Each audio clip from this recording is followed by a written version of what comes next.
Hello friends, DaRayl Davis here, best-selling author and founder of the Smart Money Academy, and I'm here to share a smart money tip with you. Often I'm asked the question, how much money do I really need in order to retire? Now, while that's a very subjective question, it's going to vary from person to person, there is a formula and an approach that you can take to sort of give perspective to reaching a number that works for you. The first thing is to determine the standard of living that you'd want to maintain in retirement. Often there's the misconception that, oh yeah, well in retirement, I'll have less expenses and I'll just downsize. Well, that may be the case, but not necessarily is it always automatically the case. What do I mean? In retirement, we are retired from the need to have to work. That gives us time and availability to do the things we prefer to do, we enjoy to do, that we've worked hard to do, so now we can enjoy the fruits of our labor. Well, sometimes enjoying the fruit of your labor costs money.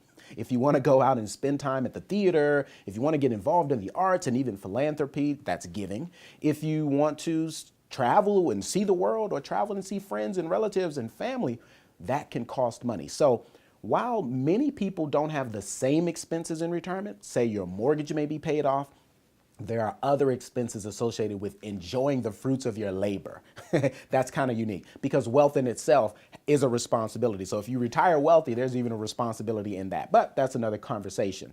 But the ideal scenario is to figure out the standard of living that you are accustomed to, that you want to maintain. If, for example, your standard of living requires $50,000 a year, you could then say, well, if I accumulate through my savings and investments $1 million, or through a business sale or otherwise, have $1 million in my possession, if you earned 5% a year, you can have $50,000 paid to you without touching your principal. And when I say earn, I mean passively earn from your investments, from savings and or other activities. If that $1 million is invested in returning 5%, then you would have $50,000 a year to sustain that standard of living that you're accustomed to without touching the $1 million. So that's just a formula that you can use in approaching, but keep those things in mind. The myths of I'll have reduced expenses may or may not be the reality, but determine the standard of living and figure out the amount of money that you want to come from your passive investments, hopefully, without you actively having to work in order to sustain that standard of living.